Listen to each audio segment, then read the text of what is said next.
মোহনবাগানের আজকে প্রথম দিন নিশ্চয়ই আপনারা খেলা দেখলেন কলকাতা ফুটবল লিগে পুলিশ এসির বিরুদ্ধে। স্বাভাবিকভাবেই যারা দেখেছেন তো ঠিকই আছে, আর যারা দেখেননি তাদের জন্য আর যারা দেখেছেন তাদের জন্য একটা ছোট ব্যাখ্যা বলতে পারেন যে কেমন দেখলেন মোহনবাগানকে, বা মোহনবাগান এই কলকাতা লিগে কতটা কি এগোতে পারে। আমি বলি কি, টু আর্লি টু সে, মানে এখনই কমেন্টস করার জায়গা নেই। একটা টিম সবে প্রথম দিন নামলো, এবং কখন নামছে যে ওদের কোচ কার্ডোজা বলছে মাত্র 2 সপ্তাহ প্র্যাকটিসে নেমেছে।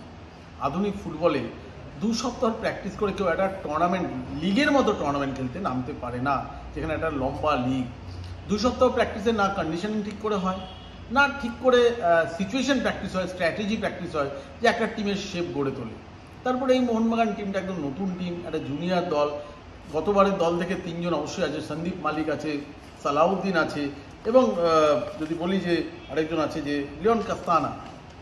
তো 3 জন মাত্র ফুটবলার রয়েছে। সন্দীপ মল্লিক আরএফডিএল এ টানা খেলছে বলে এবছর ক্যাপ্টেনশিপও করছে মোহনবাগানের, কিন্তু বেশিরভাগই সব নতুন ফুটবলার। একটা জিনিস বুঝতে হবে যে মোহনবাগান অনেক আগেই ঘোষণা করে দিয়েছিল যে কলকাতা লিগটা তাদের উদ্দেশ্য দুটি খেলার।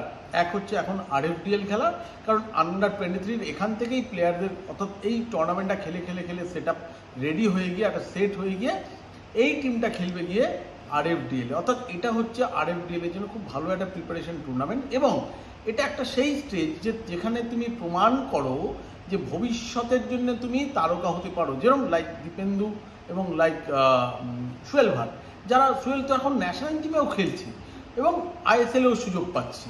সো তার মানে এখানে যদি ভালো খেলো তাহলে তুমি ইন্ডিয়ান সুপার লিগে মানলোর যে টিম আছে, সিনিয়র টিম, সেই টিমের সুযোগ পাবে। কলকাতা লিগটাকে এই জুনিয়র ডেভেলপমেন্টের প্রসেস হিসেবে দেখছে এখন মোহনবাগান। সেদিক দিয়ে তাদের উদ্দেশ্য একদম সঠিক, যে সিনিয়র এবং 1 নম্বর টিমটা তো আমার আইএসএল খেলছে, সুপার কাপ খেলছে, তারা এএফসি খেলবে, তাহলে এই টুর্নামেন্টগুলো জুনিয়ররা কোথায় খেলবে? জুনিয়ররা তো এখানেই খেলবে। পুলিশ কিন্তু খেলতে নেমেছে তার পরিপূর্ণ টিম নিয়ে। সেই আপনি যা শুভ ঘোষ বলুন, সিনিয়র যারা প্লেয়ার আছে তারা সমস্ত খেলছে, জেমস সিং খেলছে।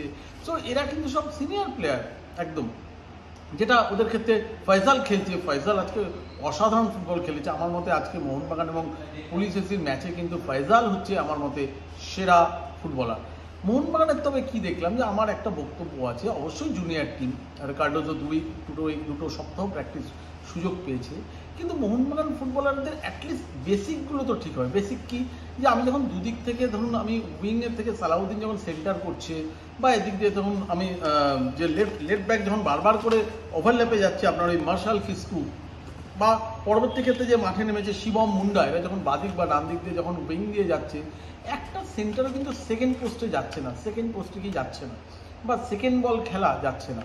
শেষ দিকে যখন মোহনবাগান হারছে, 10-15 মিনিট বাকি আছে, তখনও শিবম মুন্ডু ইন্ডিভিজুয়াল স্কিলে বেরোনোর চেষ্টা করছে একটা টিম, অর্থাৎ শেপ হিসেবে যে সন্দীপ মালিক, বা এই যে সেন্ট্রাল মিডফিল্ডার আরেকজন যে ছিলেন মোহনবাগানের আজকে, ওই মিংমা শেরপা, সন্দীপ মালিক মিংমা শেরপা, এরা যে এসে পেছন দিকে সাপোর্টিং দেবে, অর্থাৎ নিউমেরিক্যালি যে পুলিশের বক্সে বেশি ফুটবলার হবে তা কিন্তু দেখলাম না। আপনি দেখবেন যে শুরুতেই অ্যাটাকে যাচ্ছে ডান দিক দিয়ে সালাউদ্দিন, ভালো একটা সেন্টার রাখছে, আগোচলো সেন্টার, সেখানে তুষার বা পাগনাম্মম কেউ কিন্তু ঠিক করে রিচ করতে পারছে না, যার ফলে কিন্তু এই পুলিশের যে গোলকিপার সুরজ আলী ও আরামসে বল ধরে নিচ্ছে। আমি বলতে চাইছি যে ছোটো ছোটো বেসিকগুলো, যে একটা সেন্টার ঠিক হওয়া, একটা বক্সের উপর দিয়ে ঠিকঠাক করে একটা শট নেওয়া, বা আমার শেপ বজায় রাখা, অর্থাৎ পজিশন যেটা বলে, যে পুলিশের 3 জন এলে আমি কিভাবে এটাকে ব্যালেন্স করব, কভার করব, অর্থাৎ পজিশনাল ফুটবল যেটা বলে, যেমন পজিশন ঠিক রাখবো, সেই পজিশনটা থাকছে না। আমি ফিটনেসের কথা ছেড়েই দিলাম, 2 সপ্তাহ হয়েছে প্র্যাকটিস, যেহেতু কার্ডোজা বলছে, সেহেতু হয়তো ফিটনেসে পারছে না, হয়তো পুলিশ আগে নেমেছে, এখনও এই টিমটা সামান্যতম সেই শেপেই পৌঁছয়নি। মানে এখনই মন্তব্য করার মতো কোনো জায়গায় যায়নি, হয়তো খেলতে খেলতে খেলতে এই মোহনবাগানই অন্য জায়গায় যাবে। কিন্তু ফার্স্ট ম্যাচের নিরিখে বলা যায় যে মোহনবাগান কিন্তু একদমই তৈরি নয় এখন কলকাতা লিগের ম্যাচ খেলার জন্য। আরও টাইম দিতে হবে, অ্যাটলিস্ট আরও 2টো ম্যাচ না খেললে কিন্তু পুলিশ যেরকমভাবে আজকে বিপদে ফেলে চলে গেল, প্লাস যে গোলটা খেলো সাহিলের, পরন্তু যখন সাহিল বলটা গোল করছে এবং ও খুব হ্যাপাজার্ডলি একটা ভিড়ের মধ্যে দিয়ে গোলটা করলো, এবং তখন একজনও আশেপাশে মোহনবাগান ডিফেন্ডার ছিল না, একটা কি করে সম্ভব হয়েছে 6 গজের বক্সের মধ্যে বিপরীত দলের বিপক্ষ দলের একজন ফুটবলার সে একটা গোল শট নিচ্ছে, শটও ঠিকভাবে নেয়নি, একটা হ্যাচকা শট দিয়ে একটা নিয়ে নিয়েছে, সেখানে কোনো মোহনবাগানের ফুটবলার তাকে মার্ক করবে না, এটা কিন্তু আশাপ্রদ নয়, যদি কারণ এই টিমটা তো অনেকটা একাডেমিক টিমের মতো, তো এদের বেসিকগুলো তো অনেক ঠিক থাকবে। বেসিক মানে ধরুন যখন কোচিং হবে তাতে বেসিক পজিশনগুলো, পজিশনাল ফুটবল যেটা বলে, ঠিকঠাক করে মার্ক করা, ঠিক জোনে দাঁড়ানো, শেপ বজায় রাখা, সেগুলো তো থাকবে। ফিটনেস একটু হয়তো কম হতে পারে বা অ্যাকিউরেসি কম হতে পারে, বা টিমের কিন্তু শেপ টেপ এখনো তৈরি হয়নি। তো আমি এক্ষুনি কোনো, এই জন্য মোহনবাগান নিয়ে এক্ষুনি মন্তব্য করাটা, আমি বলছি না টু আর্লি টু সে, যে এক্ষুনি মন্তব্য করাটা ঠিক না কোনো টিম সম্পর্কে। হয়তো এই টিমটাই 3-4টে ম্যাচ খেললে ঘুরে দাঁড়াবে, কিন্তু এইটুকু বলা যায় যে প্রথম ম্যাচের নিরিখে কলকাতা ফুটবল লিগে পুলিশের বিরুদ্ধে প্রথম ম্যাচের নিরিখে মোহনবাগান কিন্তু এখনো তৈরি হয়নি।